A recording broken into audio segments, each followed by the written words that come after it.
Y News with Angelo Castro III, William Theo, and Darlene Basingan. Good evening. President Rodrigo Duterte has no interest in appointing barangay captains if the October polls will be postponed. Rosalie Cos will tell us why. There are about 22 policemen all over the country protecting the drug. Kung ayaw kayong maniwala, sabi ko, di wag. Then sabi nito, we are giving Duterte the power to appoint, become more powerful to appoint the barangay captains. Hoy, I'm not interested in appointing anybody. Whatever you do with the barangay elections, so be it. President Rodrigo Duterte is not interested in appointing barangay captains. This is if the October barangay elections will be postponed. Yesterday, President Duterte has mentioned that he told House Speaker Pantaleon Alvarez to delegate the power of appointing barangay leaders if the election postponement will be approved. Meanwhile, the president is not satisfied in pursuing policemen involved in illegal drug trade. Consequently, he increases the reward money from 2 million to 3 million pesos bounty against ninja cops and other government personnel involved in illegal drug operations. Kaya ang patong ko sa inyo ngayon, kasi wala namang nahuli ang ninja cops, I'm raising the ante. I'm offering 3 million per head. Tingnan ko. Tataas lang tataas yan. So that we will get rid of you. Those connected in government, whether military, police, office of the president, mayor, mauuna talaga kayo. Why? Because we have become a narco state. He will not also think twice of ordering the law enforcers to neutralize even his children, particularly Davao City Vice Mayor Paulo Pulong Duterte, if caught right-handed in drug smuggling. Nabing order ko nga noon, pag may anak ako na sa droga, patayin ninyo para walang masabi ang tao. Kaya sabi ko niyan kay Pulong, my orders is to kill you if you are caught. And I will protect the police who will kill you. Kung totoo yan. Wala, the better, so that may masabi ako sa tao. Ayan. Meanwhile, President Duterte also warned Senator Leila de Lima of cases to be filed against her because of the irregularities in the disbursement acceleration program during the last administration. Rosalie Cos, UNTV News and Rescue, Malacanang.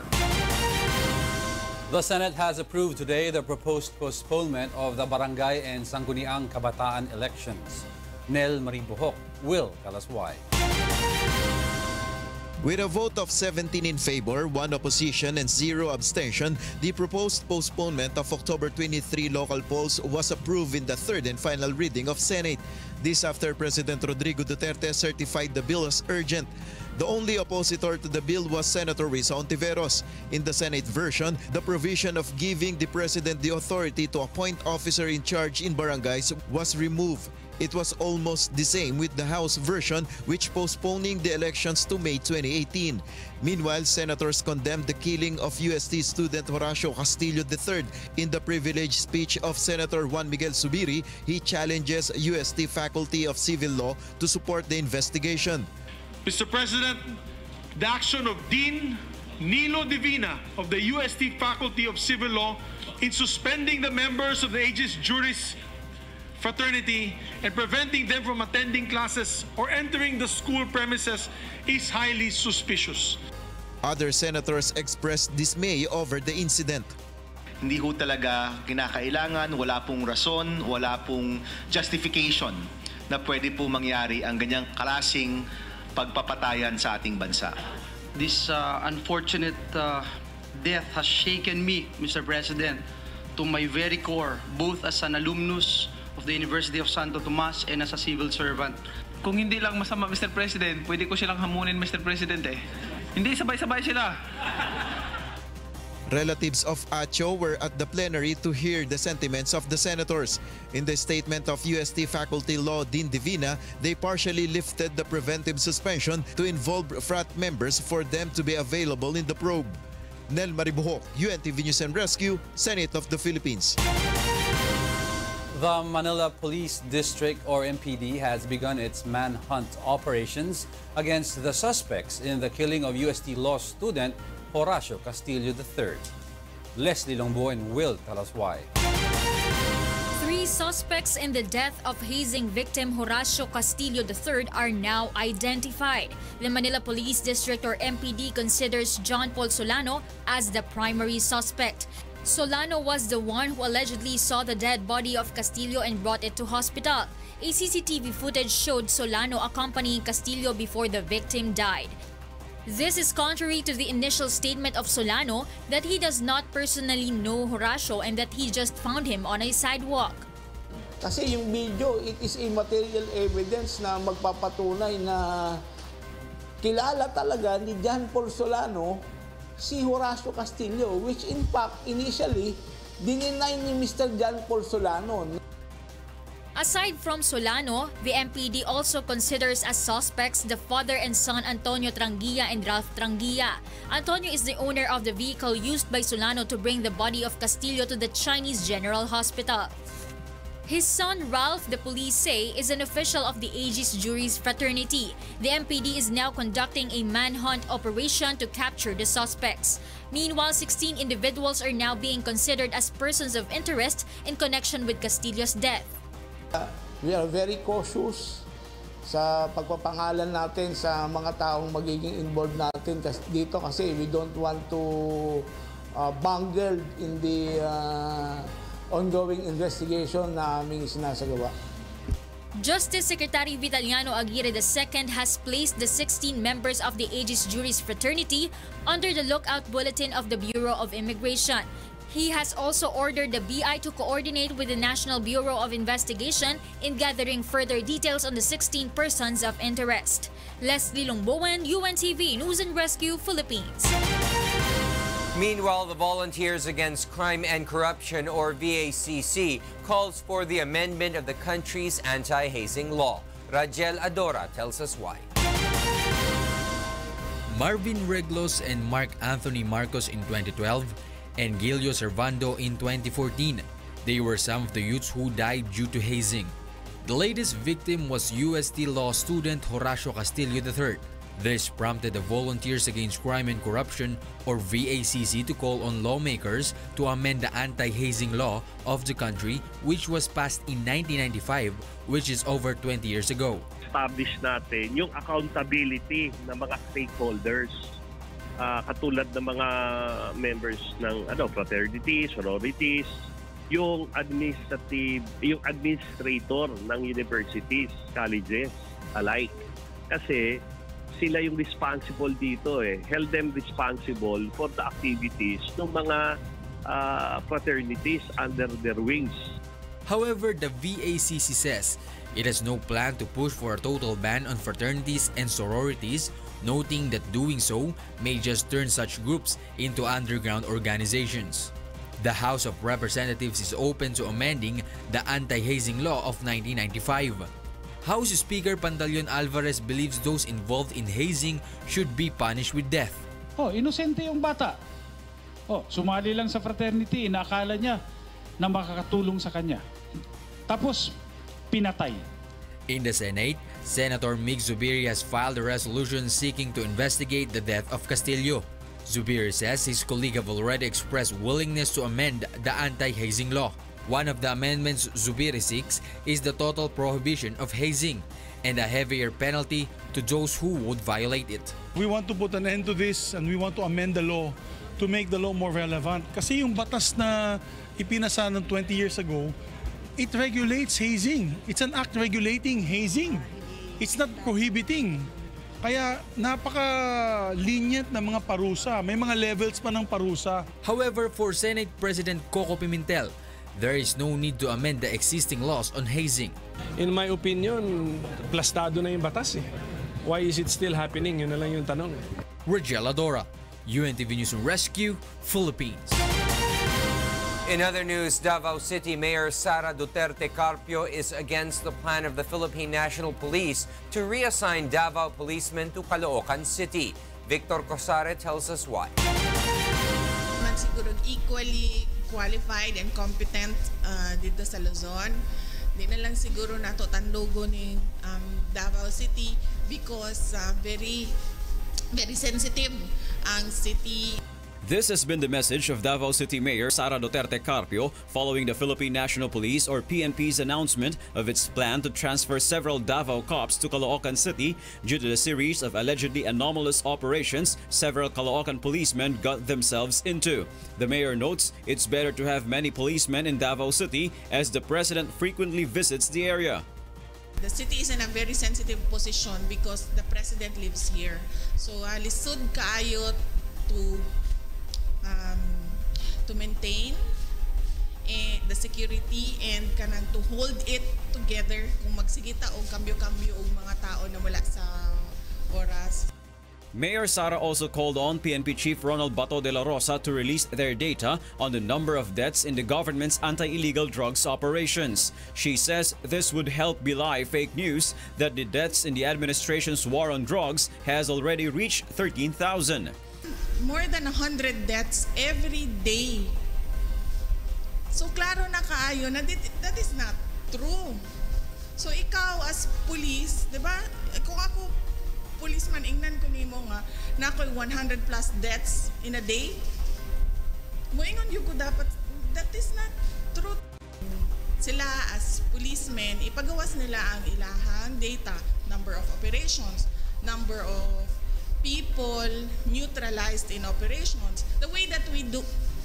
She argues that the fake news spreading on social media creates a negative image for the Philippine National Police. Victor Cosare, UNTV News and Rescue, Philippines. The Bureau of Customs or BOC confiscates sacks of glutinous rice from Hong Kong, which is estimated to be worth 2 million pesos. Aiko Miguel tells us why. The Bureau of Customs discovered misdeclared goods inside this container van from Hong Kong. Its accompanying document states it contains apparels such as undergarments. But following X-ray inspection, the customs personnel discovered sacks of glutinous rice worth to about 2 million pesos. Ito yung naging resulta ng intensified na activity ng ating X-ray na dineclare ito na bra, mga apparel, and then pagdaan sa X-ray nakita na hindi bra kundi bigas. The BOC will conduct an investigation on the cargo's consignee, the Worldwide Apparel Manufacturing Incorporated and its broker Juan Jefferson Tuano. They might face charges for violating the Customs Modernization and Tariff Act and the Anti-Agricultural Smuggling Act. Customs gave the consignee until today to pay for its duties and taxes in accordance with the CMTA. If the consignee fails to pay until the given deadline, the BOC will move to take further action on the contents of the cargo. Commissioner La Peña says authorities will thoroughly examine the confiscated glutinous rice to determine if it is fit for human consumption so it can be auctioned off or disposed. Lahat ng mga proseso dito sa Bureau of Customs will be facilitated because lahat ng problema dyan nagsisimula yan eh. Meanwhile, the Customs Academy is expected to open before the end of this year. It aims to train and teach new BOC employees. We are creating an academy that will train, impart skills, knowledge, but more importantly is on the character development aspect of the new employees. The BOC needs about 3,000 applicants to help and to be part of the transformation program. The applicants will undergo a 5-month character evaluation and training before they are hired as employees of Customs. Aiko Miguel, UNTV News and Rescue, Manila. Malacanang has formally declared September 21 as a National Day of Protest through Proclamation Number 319. Also, it issued Proclamation Number 26 that suspended classes in public schools and state universities and colleges. It also suspended work in government offices from local to national level.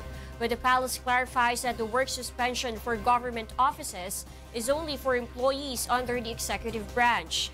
Meanwhile, the Supreme Court also announced a suspension of work in all courts across the country. The consular offices of the Department of Foreign Affairs will remain open to accommodate those with transactions. Government workers required to work tomorrow will receive a compensatory time off based on the regulation of the Civil Service Commission. Meanwhile, Malacanang leaves to the private sector management the cancellation of classes in private schools and work in private companies. The Bankers Association of the Philippines announces that their member banks will have full operations tomorrow. Various groups are making final preparations for the National Day of Protest tomorrow. Monokson tells us why. Different groups are busy with preparations for the National Day of Protest tomorrow. The movement coincides with the 45th anniversary of the declaration of martial law by former President Ferdinand Marcos. Here in Sitio Sandugo in Quezon City, participants are finishing this effigy and other materials they will use for tomorrow. Victor, the artist of the group Ugat Lahi, assigned to handle one of the protest highlights, created a unique effigy. One of the highlights of the protest tomorrow is the burning of effigies. For this particular demonstration, militant groups created a huge Rubik's Cube. And on each side of the cube are the faces of various personalities, like the face of Hitler, and on the other side the face of President Duterte.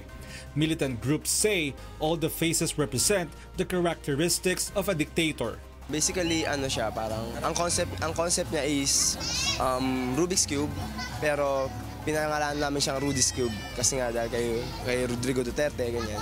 Also participating in the massive demonstration are Bangsamoro groups. They are complaining against the declaration of martial law in Mindanao, the alleged state-sponsored killings, and the military's conduct of airstrikes in Marawi City.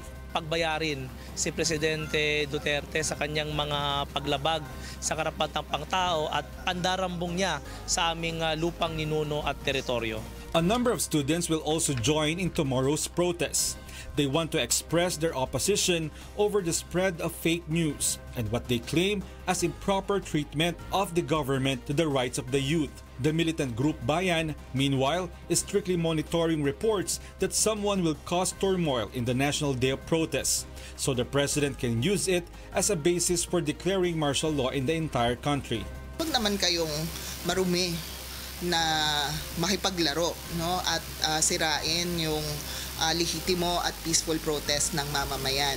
Meanwhile, over 100 policemen will be deployed to monitor various protest sites and to prevent violence from erupting between anti- and pro-Duterte groups. Cops are not allowed to bring firearms and are ordered to observe maximum tolerance during the entire day of protests. Yung ating CDM will have no firearms, no? Pero meron silang helmet, meron silang body shield at meron silang shield, no? Kasi as per experience during this mga ganitong klaseng protest, itong mga kapatid nating mga militante ay palaging violente. We do not know why. The PNP says everyone is allowed to hold a protest tomorrow, even without a permit, in accordance with the instruction of President Rodrigo Duterte. Monhokson, UNTV News and Rescue, Quezon City. The Land Transportation Franchising and Regulatory Board assures the government is prepared for Transport Group Piston's protest. The group will join the vigil tonight in Mindiola and the mass protest tomorrow to express their opposition to the planned jeepney phase-out and increase in fuel prices. LTFRB spokesperson Attorney Aileen Lesada says they have prepared vehicles for deployment for passengers that will be affected.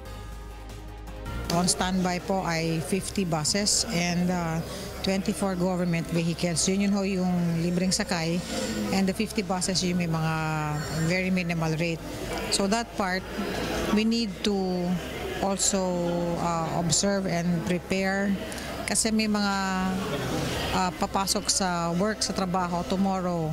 So government vehicles as well as private buses will be ready to transport all of these employees. Next on Y News. The lower house dismisses the impeachment complaint against COMELEC chairman Andres Bautista and declares it insufficient in form. The Department of Budget and Management plans to revise pension plan for retired uniformed personnel. And 132 Filipino repatriates from the Caribbean are expected to arrive in the country tonight. Y News will be right back.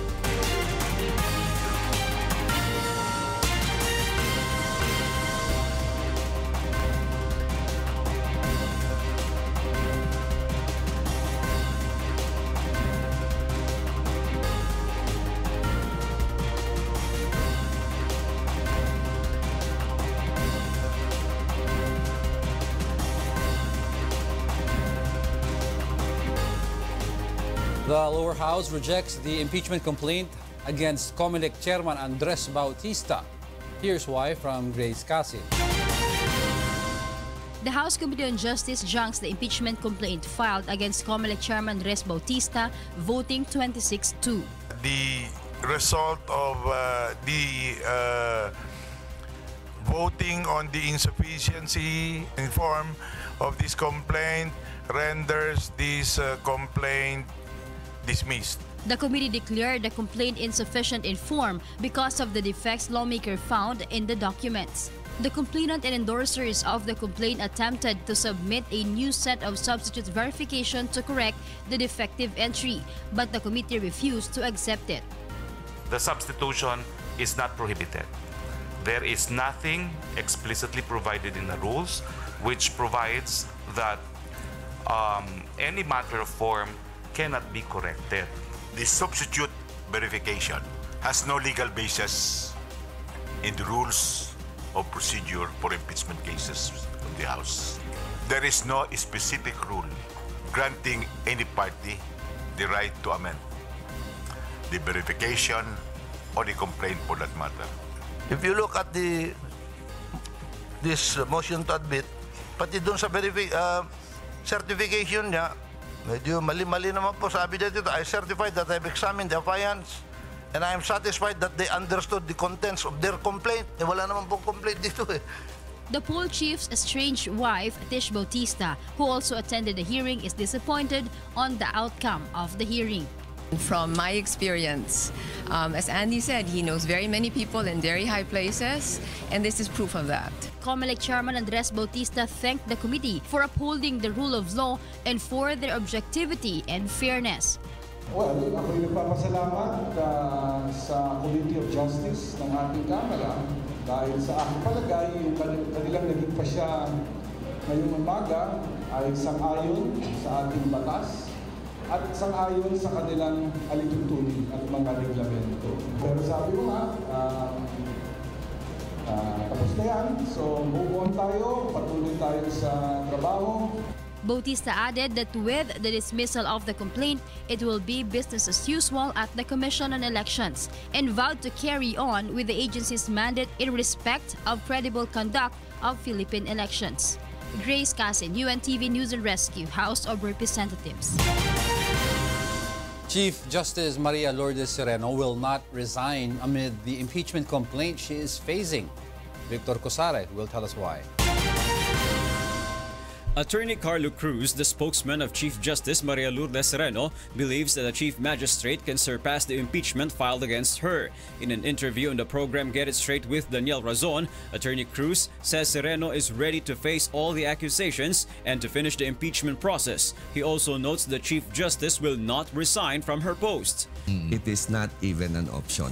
Parang hindi naman po maganda na gagamitin natin ang proseso na nakasaad sa ating saligang batas para lang mag-pressure sa isang dapat ay punong maestrado na may kasarinlan, na may independence. Abay, gagamitin po purely for political purposes.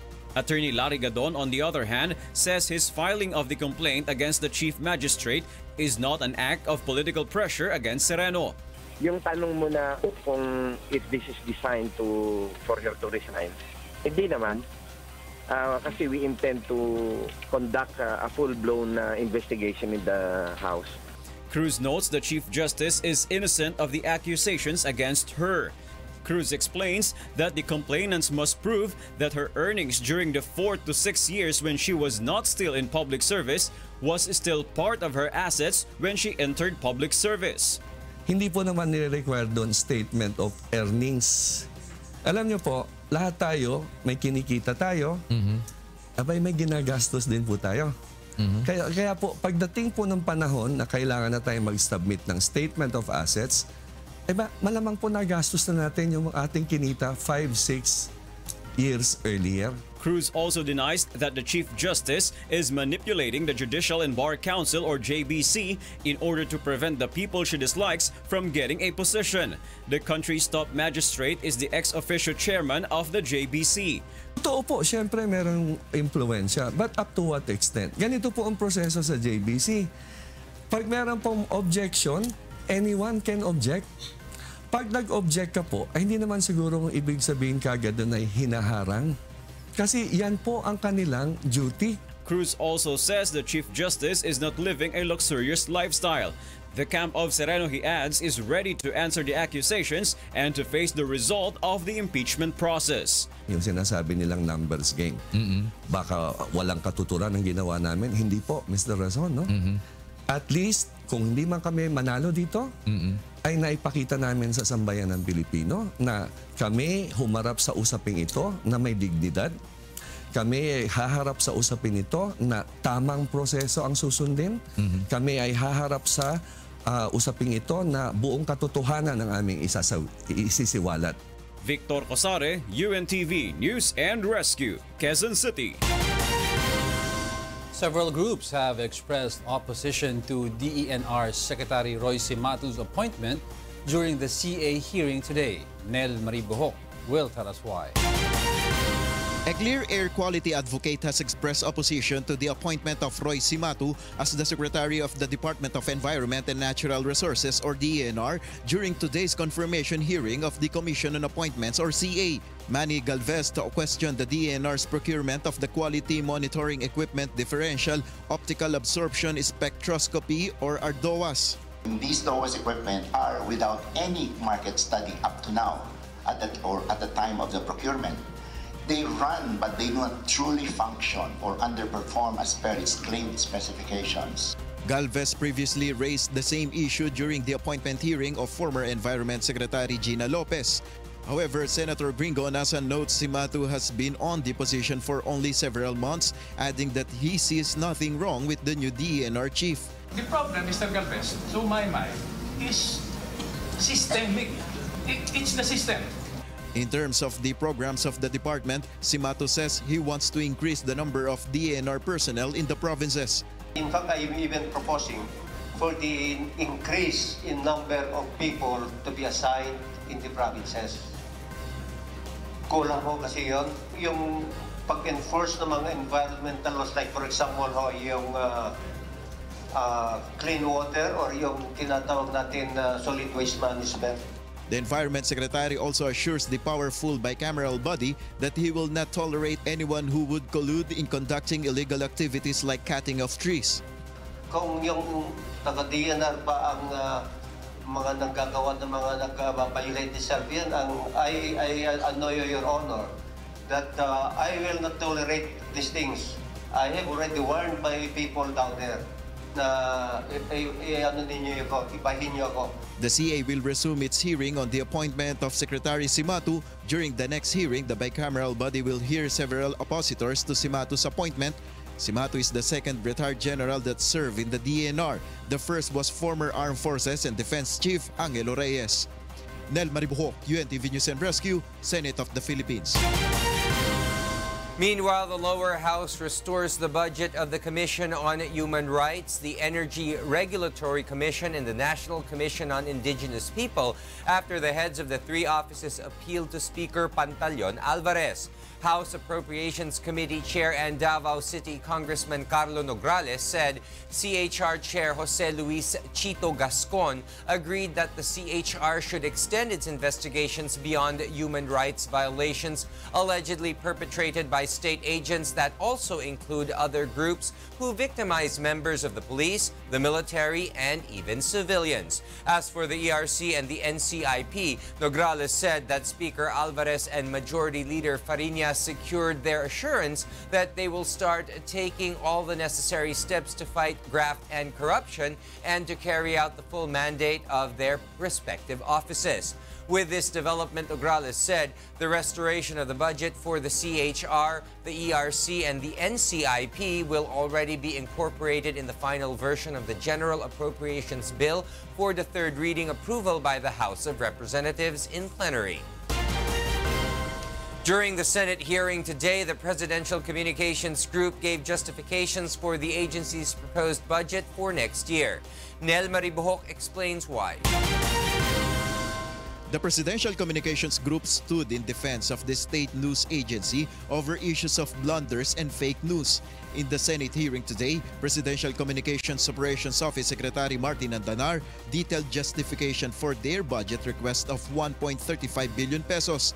Andanar says they will use part of it, specifically 245 million pesos, for programs that will prevent the agency from committing previous blunders and fake news. An activity that will talk about fake news through a media literacy program. The mistake in particular refers to the recent post on Philippine News Agency's official website that went viral, such as the misillustration in the logo of the Labor Department. According to Undersecretary Joel Egco, who is now in charge of the PNA, says they are now investigating 3 senior officials of the agency regarding the incident. Down po ang server, pinaimbestigahan po natin sa internal IT natin, and they found out that someone with the particular IP address ay attempted to hack into our new system. Meanwhile, Senator J.V. Ejercito says they still want to give the PCOO a chance to execute its planned reforms, hoping to improve its services. They represent the President of the Republic. They represent the government. So yung mga blunders, yung mga kapalpakan, ay unacceptable eh. Nel Maribuhok, UNTV News and Rescue, Senate of the Philippines. Meanwhile, the Department of Budget and Management is considering a revision to the existing government policy on pension plans for retired police and soldiers. Joa Nano will tell us why. Budget Secretary Benjamin Jokno says they want to amend the existing pension policy of the government for AFP and PNP retired personnel. Jokno explained that both the Armed Forces of the Philippines and the Philippine National Police might face budget problems because almost 60% of their budget only goes to the pension of retired police and military men. And based on the existing policy, policemen and soldiers do not give contributions for their pension plans while in active service. When they retire, they receive their pension from taxes collected from the public. President Duterte, we are going to address this. Otherwise, this will balloon into such a mess that maybe half of our budget will go to the military. The government, you pay something like 90 billion a year from the general budget, from the budget that we approve. 90 billion. For the retirement of these people. You pay for this. The Budget Department plans to transfer the management of pension plan of retired uniformed personnel to the Government Service Insurance System or GSIS. But GSIS says they will need an additional 7 trillion pesos if the transfer will push through. The agency explains that they need huge amount to fund the pensions of retiring policemen and soldiers as they end their service earlier than ordinary members of GSIS. 56 years old is the retirement age set for all uniformed personnel, while an ordinary government employee retires at the age of 65. The government also plans to have an automatic salary deduction from soldiers and police in active service, which will serve as their contribution for their pension plan. Currently, DBM is reviewing the proposed amendment on the pension law and targets to finalize the revision before the end of this year. Joa Nano, UNTV News and Rescue, Manila. Families of more than 100 Filipino repatriates from the Caribbean islands are expecting the arrival of their loved ones tonight at Naiya. Aiko Miguel tells us why.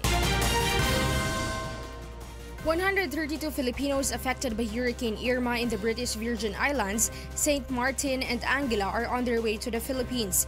They will arrive tonight together with the 4 members of the Rapid Response Team from the Philippine Embassy in Washington, D.C. who helped in rescuing the affected Filipinos.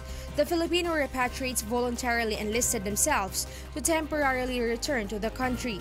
The Department of Foreign Affairs, or DFA, continues to coordinate with Philippine embassies in hurricane-affected countries to ensure that the repatriated Filipinos can still return to the calamity-hit areas the moment the situation in this returns to normal. Kasi may existing contracts pa sila di ba? So, most likely, dahil ito ay mga British and US territories, yung contracts nila would specify for yung return nila sa place of work.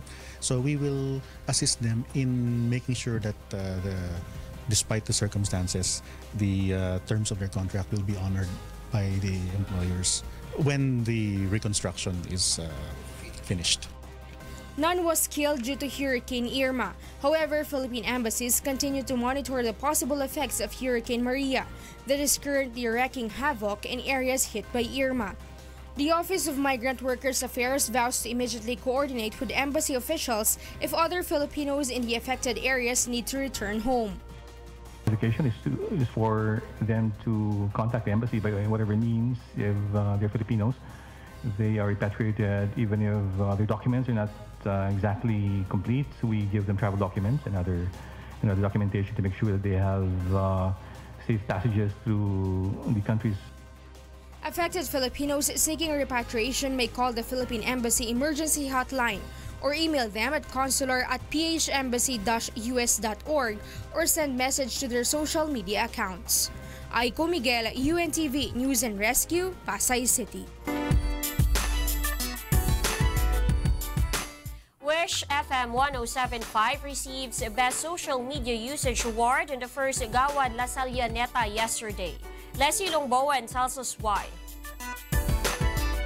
De La Salle Araneta University gave recognition to outstanding and influential individuals and organizations in the country's media industry through the very first Gawad La Sallaneta yesterday. Among the winners is the all-hits station Wish FM 107.5. Without Kuya Daniel's wisdom, this wouldn't be possible. Wish will never be possible. And of course, with God's help, all glory goes to God. We're very thankful sa first La Sallian Gawad or La Sallaneta Gawad, and for recognizing yung hard work not only of the station and so, but the men and women behind it. Wish jock Ray Holiday believes intelligent and creative usage of social media is among the edge of Wish 107.5. Social media kasi is a dime a dozen, no? I believe it's the execution, how everything is presented. I mean, everybody is uploading on YouTube. Anybody can come up with a music contest, but it really boils down to how it's done.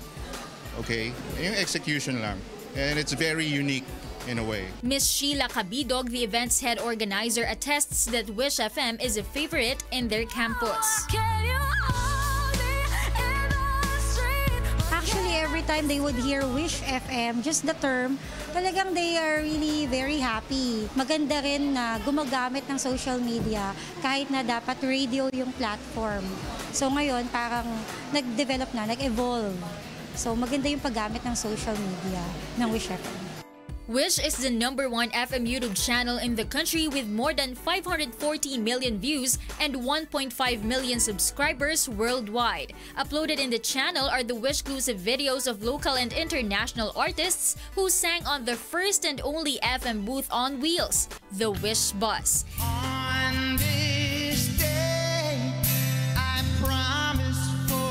In the same channel, wishers can find the performances of the 20 wishfuls who were part of the freshest search for the next online singing sensation, Wish Covery.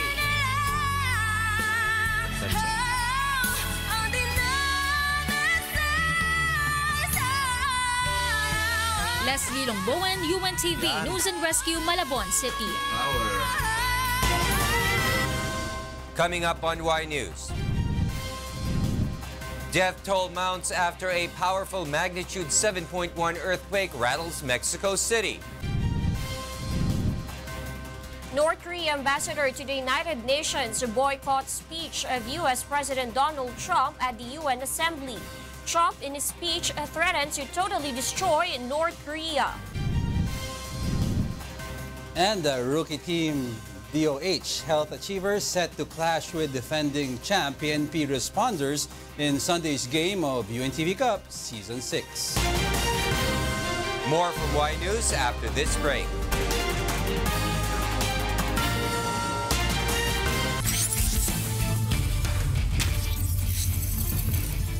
A championship caliber match awaits rookie team DOH Health Achievers. Bernard Dadis will tell us why.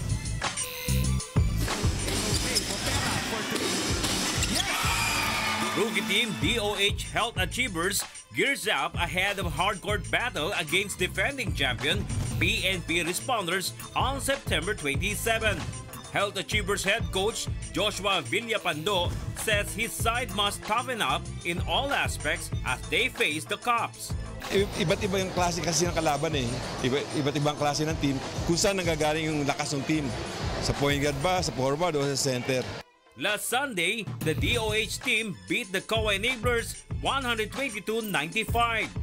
Although two former professional basketball players Arnold Gamboa and Eston Ballesteros led the enablers, their efforts were not enough to topple the Health Achievers. Thus, the DOH team is confident to face any opponent on the UNTV Cup hardcourt by executing plans and plays. Ginsayo kami kung anong mga play ang dapat gawin. Now that the Health Achievers are bound to step into a championship caliber match against the PNP responders, they promise a good game for the UNTV Cup crowd. Salamat sa mga nanonood ng game namin. Patuloy na in-invite namin na manood para mas maganda pa makikita nila sa game na susunod. The DOH Health Achievers and the PNP responders both have 1-0 win-loss record. Bernard Dadis, UNTV News and Rescue, Philippines. And of course, Will, before we end the night, we'd like to send our prayers to Mexico, people of Mexico, for that earthquake. And of course, in Netherlands. Yes. Okay. Those are the reasons behind the news. September 20, 2017. I'm Angelo Castro III. Reasons we deliver to you as they unfold. I am William Theo. And I'm Darlene Basingan, because we need to know. We will always ask why. Thank you for watching Y News.